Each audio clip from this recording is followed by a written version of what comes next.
하나님 아버지, 오늘 이 아침에도 주 은혜 안에서 깊은 잠에서 깨어나게 하시고 근심과 걱정 우리 마음을 얽매이는 많은 시험들이 있지만은 다 물리치고 밝은 마음으로 주님 앞에 나와 찬송하게 하시오니 진심으로 감사하옵나이다. 물질을 얻은 기쁨보다 말씀을 깨닫는 기쁨을 알게 하시고 세상 기쁨보다 주 앞에 나와 신령한 은혜 가운데 있는 기쁨을 더 크게 여기면서 이렇게 즐거운 마음으로 이 새벽에도 찬송하게 하시오니 이 놀라운 은혜를 진심으로 감사하옵나이다. 하나님 아버지, 우리에게 이렇게 넘치는 자유를 주셨습니다. 넉넉함을 주신 하나님께 감사합니다. 부끄럽기 거지없는 여러 실수도 있고 과거의 잘못됨도 있고 그리고 나약함도 있지만은 꾸짖지 아니하시고 오늘도 은혜 안에 다시 품어주시고 인도하시고 우리의 마음을 성결케 하시오니 이 놀라운 은혜를 진심으로 감사하옵나이다. 하나님 아버지, 저희들이 주님 앞에 모였습니다. 주님, 이제는 말씀하여 주시고 각 사람 심령 속에 확실하게 주의 사랑을 증거해 주시기를 기도하옵나이다. 오늘 내가 무엇을 해야 하며 무슨 말을 들어야 하며 또 무슨 일에 전념해야 할 것인지를 가르쳐 주시옵소서. 몽롱한 가운데에 세월을 보내지 않게 하시고 또한 무엇을 해야 할지 주저하고 방황하면서 그렇게 시간을 낭비하지 않게 해 주시옵소서. 하나님 아버지, 시간 하나님 보시기에 합당한 일들을 열심을 다해 할 수 있고 충성을 다 기울일 수 있게 하여 주시옵소서. 하나님 아버지, 우리가 다 건강하지 못하나 하나님 앞에 나옴으로 건강을 얻게 하시고 우리가 다 지혜롭지 못하나 주님의 말씀 따라 살려고 할 때에 우러주시는 놀라운 지혜를 경험하게 하여 주시옵소서. 자비하신 주여, 오늘도 하나님의 말씀이 바르게 전해지게 하시고 땅끝까지 들려지게 하옵소서. 방송을 통하여 인터넷을 통해서 계속 전해지고 있사온데 보다 더 많은 사람이 접속하고 이 말씀을 들을 뿐만 아니라 이 말씀 속에서 구원받는 놀라운 역사가 있어지기를 기도합니다. 자비하신 주여, 크신 축복과 권능을 더하시옵소서. 온 교회로 하여금 교회된 본분을 다하게 하시고 세우신 주의 일꾼들에게 능력과 권세를 주시고 교회를 위하여 봉사하는 모든 사람들에게 즐거운 마음과 참 주를 사랑하는 마음에 살아갈 수 있게 하여 주시옵소서. 이 나라를 주님 돌보아 주시옵소서. 모든 혼란과 무질서와 또 그리고 폭력 속에서 하나님이여 하나님의 뜻을 이루어갈 수 있는 이 민족이 되게 하시고 온 세계가 흔들리는 이때에 저희 민족으로 하여금 주께 선택받은 민족으로서의 길을 갈 수 있도록 은혜를 풀어주시기를 기도하옵나이다. 대통령으로부터 온 국무원들과 정치가들에게 지혜를 주시고 특별히 경제를 움직이는 분들과 교육하는 분들 하나하나 다 돌보아 주시옵소서. 피곤치 않게 하시고 주 은혜 안에 충실한 주님의 백성들 되어지기를 기도하옵나이다. 하나님이여, 항상 밝은 총명과 지혜를 주시사 이 민족을 바른 길로 인도할 수 있게 하시고 온 국민이 한마음 한뜻 되게 하여 주시고 성실하고 부지런하고 정직한 백성 되게 하옵소서. 저 북녘 땅에도 수수께 자유의 문을 열어주시옵소서. 억압과 고난과 질병과 굶주림에서 건져주시고 우리가 저들을 위해서 무엇을 해야 할지 또 당연히 해야 할 일을 할 뿐만 아니라 아름다운 결실을 거두게 하옵소서. 해외에 있든지 여행 중에 있든지 군문에 나가 있는 젊은이들이나 공부하는 자녀들, 특별히 시험을 당한 가정들, 병중에 있는 분들 하나하나 돌보시고 위로하여 주시며 주께서 친히 신방하여 주시옵소서. 주여, 이 날이 복되게 하시고 슬픔을 당한 가정에도 큰 위로가 함께하여 주시옵소서. 주는 길이길이 영광을 받으시며 하나님의 뜻이 이 땅에 이루어지기를 바라며 주 예수 그리스도의 이름으로 기도드립니다. 아멘. 오늘 하나님 말씀은 잠언 5장 계속해서 보겠습니다. 잠언 5장입니다.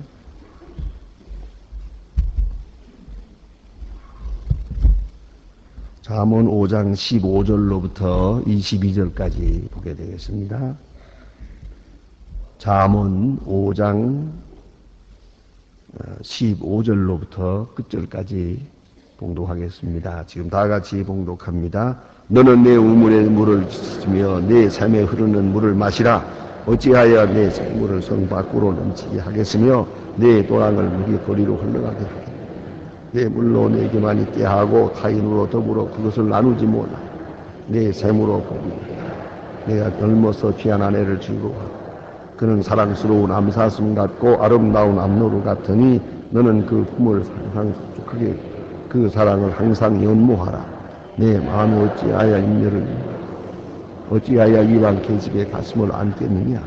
대전 이 사람의 길은 여호와 앞에 있니 그가 모든 길을 평탄케 하시는 악인은 자기의 길을 걸으며 그 죄의 길을 잇나.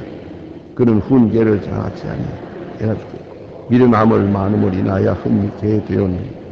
아멘. 지난 시간에 우리는 솔로몬 왕께서 그 아들과 백성들에게 말하면서 아주 구체적으로 이방 여자를 조심해라, 창녀를 조심해라. 그들은 아주 이렇게 그 입은 기름같이 미끄럽고 또 그 입술은 꿀을 떨어뜨리는 것 같이 이렇게 달게 느껴지는 것 같아도 결국은 이것은 쑥이고 이것은 사람을 황폐케 하고 망하게 할 뿐만 아니라 이들과 가까이 하게 되면은 내 소중한 존경심과 명예에서 잃어버리게 되고 수한도 짧게 되고 재물도 없어지게 되고 그리고 나이 많아서는 후회와 한탄 아주 부끄러운 그런 생을 마치게 될 것이다. 그런 거로 이방 여자 특별히 창녀 이런 사람들을 조심하라고 말했습니다.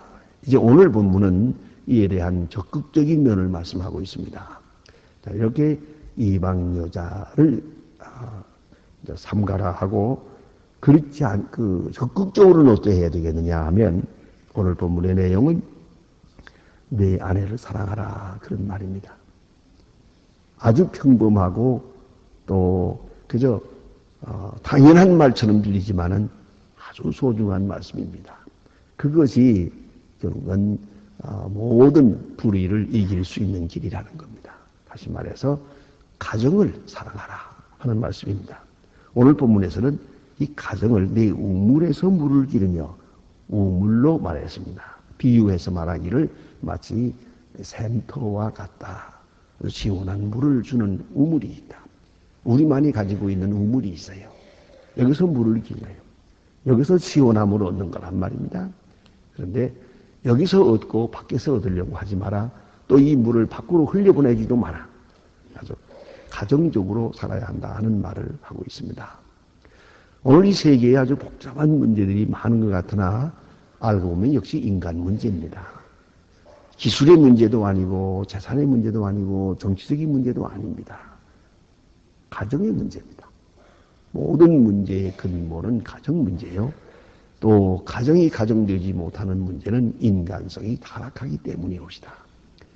이 큰 문제입니다. 온 세계가 지금 이렇게 가정이 파괴되어 나갑니다. 바로 지난주 아니고 제가 미국에 있을 때 어떤 미국에 있는 아주 참 귀한 일을 많이 하는 분이 제게 오셔서 같이 얘기를 하면서 걱정을 많이 합니다. 이거 아주 큰 일입니다. 같이 직장 생활도 해보고 이렇게 해보면 그저 옛날에는 결혼한 사람을 부러워했대요. 결혼합니다. 결혼했다. 그래도 참 축하한다. 뭐 그랬는데 요새는 결혼하는 사람을 하나같이 정신 빠진 사람으로 생각한대. 그거 왜 결혼하냐? 비혼 시대에 올시다. 결혼할 연령의 사람으로 결혼하지 않는 사람이 얼마냐? 하면은 40%입니다, 지금. 비혼 시대예요. 결혼하지 않습니다. 이 결혼한다 하는 이것만 가지고도 큰 축복입니다. 어떤 때는 안 하는 것만 아니라 못합니다. 사람이 성격이 못돼 먹어서 또 해도 못 삽니다. 그래서 결혼할 수 있는 그런 성격과 그런 체질이 아니기 때문이에요. 그게 참 문제 아닙니까? 비혼시대에 결혼을 안 합니다. 못합니다. 또 결혼을 하면 또 이제 또 뭘 하느냐, 또 불임시대입니다. 아이를 낳지 않습니다. 그거 낳아서 그걸 키우고 고생하고 안 합니다. 그런데 결혼을 함으로써 행복하고 자식을 낳음으로써 행복하고 하는 이런 그 하나님이 우리에게 주신 정상적인 행복 관계, 이것을 오늘 본문에서는 샘물이라고 그랬어요. 이런 샘물이 있는데, 아름답고 귀한 샘터가 여기 있는데 그것을 즐기지 아니하고 비정상적인 방법으로 제한단 말입니다. 우리나라에도 지금 그런 바람이 들어와서 큰일입니다. 젊은 사람들이 이렇게 연애를 하고 뭐라고 하는데, 결혼을 위해서 준비하고 한다고 하는 것도, 정상적인 사람은 연애를 하면서 이런 사람이 좋을까, 저런 사람을 만날까, 또 혹은 서로 조화가 되나, 어쨌든 결혼을 목표로 하면서 사귀고 그렇게 합니다. 그러나 지금 점점 이것이 타락되게 될 때 어떻게 되느냐. 그렇게 결혼을 생각하면서 연애하는 것은 참 바보라는 거죠. 서로 멸시해요. 이게 바로 문제입니다. 그래서 무슨 애인을 그렇게 한 달씩 두고 있냐. 그렇게 하면 안 된다는 거예요. 소위 말하면 스테디 데이트를 비난하는 거예요. 이건 이 사람하고 며칠 지내고 저 사람하고 며칠 지내고 결혼은 상관없고 그런 풍토로 돌아갑니다. 가정 파괴, 또 가정의 가치를 생각지 않는 그런 사회. 이것이 바로 참 문제올시다. 거기서만 끝나는 게 아니고 바로 그 후손에게서, 그 다음 태어나는 자식에게서 얼마나 이런 일이 많으면 결과적으로 좀 말하고도 싶지 않은 얘기입니다. 지금 쿠라파 소위 복지국가라는 나라들은요, 태어나는 아이 가운데 3분의 2가 아버지를 모릅니다. 가정이 없다 그 말입니다. 예? 어디서 어떻게 생겨나는지 몰라요. 그러나 자고 세상에 태어났는데 한평생 아버지라는 말을 불러본 일이 없고 누군지 모릅니다. 어머니도 저 사람이라더라 하는 정도입니다. 그러니까 이 얼마나 비참한 얘기입니까? 이제 다음 세대가 어떻게 될 것 같습니까? 그래서 오늘 성경은 말해요. 내 우물에서 물을 마시라. 그랬어요. 내 우물에서 가정을 소중히 여기라. 예? 가정을 지키라. 그리고 그 물을 흘러나가지 못하게 하라. 예. 그리고 오늘 자세히 말씀합니다. 내 샘으로 복되게 하라. 가정을 복되게 하라 그랬어요. 예. 내 샘터를 복되게 하라. 내가 가정을 아름답게 가꾸고 또 가정을 가장 행복한 처소로 만들라. 가정을 복되게 하라. 자, 이제 좀 더 진령한 면에서 생각하면 가정을 복되게 한다는 것은 부모가 자식을 위해서 기도하고 아내가 남편을 위해서 기도하고 남편이 아내를 위해서 기도하고 또 자식이 부모를 위해서 기도하고 서로 축복하는 사이에 살아야 한다는 말입니다. 예? 내 샘으로 복되게 하라. 하나님의 축복이 임하는 곳이 되게 하라. 그 말이에요. 이 가정을 하나님의 축복이 임하는 곳으로 지켜나가도록 하라는 거예요. 예? 아주 귀한 것이에요. 이 서로 위해서 기도하고 함께 찬송하는 그보다 더 아름다운 일이 없거든요. 그런데 이 가정의 기쁨에 만족하지 않고 밖으로 뛰어나가는데 문제. 다시 말하면 정상적인 음식은 좋아하고 별식만 좋아하는 거예요. 이 문제가 있는 것입니다. 모든 기쁨을 가정에서 얻도록 하라 그랬습니다. 그런데 왜 가정을 이탈하느냐 하는 것은 두 가지밖에 없습니다. 하나는 극단적 이기주의입니다. 자기만 생각하는 거예요. 그것이 문제예요.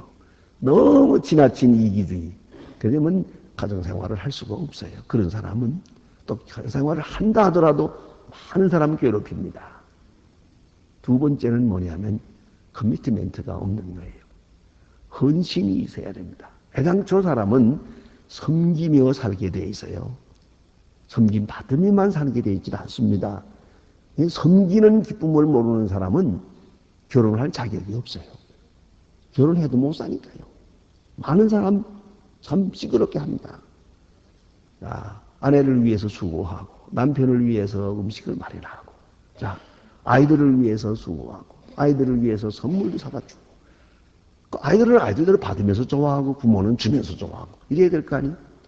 그게 행복인데, 가령 아이들을 위해서 선물을 살 때, 돈 아까워. 이건 왜 태어나가지고 자꾸 뺏기나? 아이들을 위해서 학비를 주고, 뭐, 이러다 해주는 것을 마치 강도만 나는 마음처럼 생각하면 어떻게 되겠어요? 왜 저건 태어나가지고 자꾸 이렇게 용돈을 뺏어가나? 그런 식으로 생각하는 부모라면 그 사람은 아버지들 자격이 없는 거죠. 아, 없어서 못 주지 주는 재미가 얼마나 좋은 건데 또 주어서는 안 되겠으니까 잘못될까봐 못 주는 거지. 아, 그거 정말 주어서 줄 일이 있다면 얼마나 아름답고 귀한 일입니까? 사실이야. 또 노골적으로 말하면 아이들이 아빠 엄마 하면서 자꾸 뭘 달라고 할 때가 좋지. 예, 그런데 달라고 안 해서 문제지 이제요. 좀 크면은 거창한 소리 하죠. 뭘 못 드려서 죄송합니다. 뭐 그래요. 그거 반갑지 않은 소리예요. 역시 자녀는 부모로부터 받고 부모는 자녀에게 주는 바로 거기에 행복도 있고 아름다움이 있는 거 아닙니까? 그걸 모르는 거예요. 그러니까 하나에서 열까지 전부 손해라고만 생각해요. 시간을 뺏기는 것도 손해. 돈을 뺏기는 것도 손해. 이렇게 생각하는 사람, 이 어떻게 가정생활을 하겠습니까? 그런 거로 오늘 성경은 말합니다. 내 셈으로 복되게 하라 그랬어요. 내 셈으로 복되게 하라. 이 가정을 복되게 하는, 아름답게 꾸려가는 그런 마음가짐이. 그것이 타락을 막는 길이요, 방종을 막는 길이요, 허무함을 막는 길입니다. 그래서 그 가정 철학에는 그런 얘기를 해요. 가정이라는 건 왜 이루어져야 되느냐 하면 이것은 무엇보다도 중요한 방종으로부터의 자유, 허무로부터의 자유, 예. 이런 것을 위해서 가정이 있어야 합니다. 가정이 있음으로써 허무함에서부터 벗어날 수 있고, 이제 나이 많아서 보면은 마지막에 남는 것은 그 자녀들밖에 없거든요. 그렇기 때문에 하는 말입니다. 내 셈으로 복되게 하라. 내 셈으로 복되게 하라. 그 다음에 아주 구체적으로 말씀합니다. 내가 젊어서 취한 아내를 즐거워하라. 즐거워하라 그랬어요. 사랑하란만 아니에요. 즐거워하라. 여기서 문제가 됩니다. 젊어서 취한 아내는 자꾸 나이가 들다 보면 늙어지죠. 근데 이건 재미가 없어. 그래가지고 젊은 사람에게로 간다고. 딴 사람에게로. 여기서 문제가 되는 건데 오늘 본문에는 조강지처를 즐거워하라. 그리고 그 다음에 또 말하기를 구체적으로 가르칩니다. 그 품을 항상 족하게 여기며 만족하게 여기라 그랬어요. 즐거워하고 만족하게 여기라. 예? 가장 귀한 것이죠. 여기서 떠나게 될 때 언젠가 가슴을 치게 되고 얼마나 후회하게 되는지 모릅니다. 얼마나 불행하게 되는지. 그렇기 때문에 성경은 여기서 조강지처를 지키라. 또 족하게 여기라. 만족하게 여기라. 뭐 부족한 게 많겠죠. 그러나 족하게 여기라 그랬어요. 이건 아주 통계학적인 진리가 있습니다. 이 서양 사람들은 좀 비교적 그저 좀 마음에 안 들면 서로 한쪽에서 이혼하자 그러면 그러자 뭐 간단하게 이혼하거든요. 그런 일이 많은데 소위 리메리지라는 게 있습니다. 한 번 이혼하고 한 번 이혼한 사람은 두 번 이혼하는 건 쉬워요. 그러니까 이혼한 사람은 이혼의 소질이 있는 거예요. 그거는요. 그래서 한 번 이혼한 사람이 또 이혼을 해요. 두 번 이혼할 때는 어디로 가느냐 그거예요. 거기에 이제 재미있습니다. 한 번 이혼한 사람이 다시 결혼했다가 또 이혼을 할 때 처음에 결혼했던 사람하고 다시 결혼하는 일이 여자는 50%, 남자는 75%입니다. 그렇게 많습니다. 그렇게 많은 뭡니까? 뭐 예쁜 사람, 젊은 사람, 뭐 똑똑한 사람, 뭐 상냥한 사람으로 갔다가 가만히 지내보니까 역시 구간이 명관이야. 되돌아가 뭐 아이가 안 된다. 다시 돌아오는 거예요. 그건 그걸 갖다가 학술적으로 설명한 얘기는 역시 외모의 아름다움이나 뭐 지식의 아름다움이나 뭐나 다 있다 하더라도 도덕적 아름다움이 함께하지 아니하면 절대로 행복할 수가 없다는 겁니다. 그러니까 얼핏 생각할 때는 장녀와의 관계가 즐겁고 뭐 잘못된 불륜의 관계가 즐거울 것 같이 생각하지만은 사실은 즐겁지 않답니다. 그거는 별로 좋은 일이 아닙니다. 행복 지수가 낮습니다. 그래서 여기에 주신 말씀은 내 아내를 즐거워하라. 항상 족하게 여기라. 또 있어요. 그 사랑을 항상 연모하라. 그랬어요. 연모하라. 이거 지금 산지가 몇십 년인데 뭘 연모하긴 하지만 여기서는 뭔가 마음으로부터 사랑하라는 얘기죠. 예? 할 수 없이 의무적으로 이렇게 대하지 말고 보기 싫은 것 보는 것처럼 대하지 말고 의무적으로 대하라. 그 대하지 말고 연모하라 그랬어요. 여러분 오늘 하루 종일 웃어야 될 얘기 하나 할까요? 어떤 사람이 아내가 죽었어요. 그 장례식을 합니다.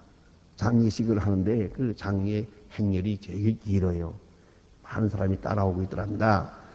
그런데 그 장례식 하는 이제 아내가 죽어서 장례식을 하는데 그 남편이 커다란 개 한 마리를 데리고 장지까지 가는 겁니다. 참 이상하잖아요. 저 개를 데리고 장례식을 하나? 그래서 사람들이 물어봤어요. 이거 왜 개는 데리고 오는 겁니까? 이 개가 제 아내를 물어서 죽였거든요. 그러니까 그 옆에 있던 사람이 그러면 그 개를 절 주시지요. 제게 파시죠. 그랬더니 그 다음 하는 말이 뭔지 아세요? 이 뒤에 다 오는 사람이 전부 이 개 사겠다고 온 사람들입니다. 장례식이 온 게 아니고. 그러니까 자, 생각해 보세요. 지금 그런 남편하고 살고 있어요, 지금. 그러니까 아직도 못 알아들은 사람이 많은데 뭐 할 수 없지. 할 수 없어요. 근데 말씀은 오늘 여기에 그래서 항상 연모하라 그랬어요. 예? 그냥 같이 사는 게 아니고 연애하라 이거예요. 내 아내와 연애하라, 내 남편과 연애하라 이런 말이에요. 이 연모라는 말은 연애. 그러니까 참 너무 확실하게 또 너무 구체적으로 말씀하고 있죠. 그래서 내 생으로 복되게 하라, 내 아내를 즐거워하라, 또 내 아내를 만족하게 여기라, 또 그리고 내 아내와 연애하라. 그래요. 사실로 이 얼마나 중요합니까? 가끔 여행하면서 보면 이 서양 사람들 그런 분들 많죠. 할 일 다 마치고 연세가 이제 많아서 은퇴한 다음에 보면 두 내외간이 이렇게 여행 다니는 걸 볼 수 있는데 그건 무슨 말 하는지는 모르겠지만 옆에서 이렇게 보면은 충분히 그 사이를 알 수 있을 것 같더라고요. 서로 연애하면서 그렇게 다정하게 다니는 분이 있는가 하면 어떤 분은 죽지 못해 같이 다니는 것 같아요. 그 정말 그 문제라고요. 그래서 오늘 성경은 마음으로부터 제도적으로 이렇게 같이 살고 의무를 다하고 그거야 할 수 있지. 하나 중요한 건 마음으로부터 연애를 하라 그랬어요. 그리하면 이 성경 말씀의 문맥은 이방 여자로부터 보호할 수 있고 또 불행함으로부터 보존할 수 있고 불명예스러움으로부터 너를 지킬 수 있고 그리고 특별히 늙어서 한탄하는 비참한 마지막 되는 그런 일로부터 너를 지켜줄 수 있다.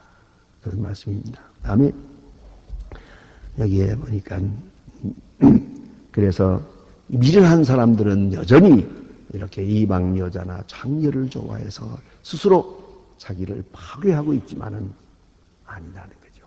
하나님의 사람들은 언제나 가정을 사랑하고 가정을 지켜야 한다. 그런 말씀입니다.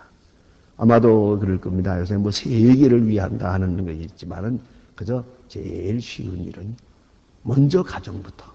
제가 목회하는 가운데 목회 지침으로 하는 생각하는 것은 경건한 가정. 경건한 가정. 자녀들을 위해서 시간을 많이 내고 가족들과 함께 지내고 아주 그런 그걸 서로 노력해 가야 돼요. 서로 투자해야 됩니다. 서로 힘써야 됩니다. 또 공부해야 됩니다. 난 특별히 공부하는 중에도 말 공부를 좀 해야겠어요. 연애하는 사람은 연애하는 말을 배워야지. 그 무뚝뚝하게 그 말솜씨 가지고는 안 되겠더라고요. 그러니까 말을 좀 배워. 마음은 있는데 말할 줄을 몰라. 그러니까 이 사랑은 마치 화초를 가꾸듯이 가꾸어 가야 됩니다. 그래서 오늘 성경 말씀은 네 샘물에서 마시라, 네 샘물을 복되게 하라, 네 아내를 즐거워하라, 족하게 여기라, 연모하라. 이렇게 구체적으로 행복의 길을 가르쳐주고 있습니다. 기도하십시다.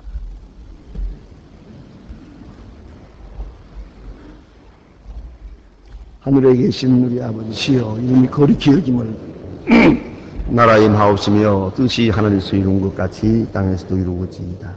오늘날 우리에게 일용할 양식을 주옵시고 우리가 우리에게 죄 지은 자를 사해 준 것 같이 우리 죄를 사해 주옵소서.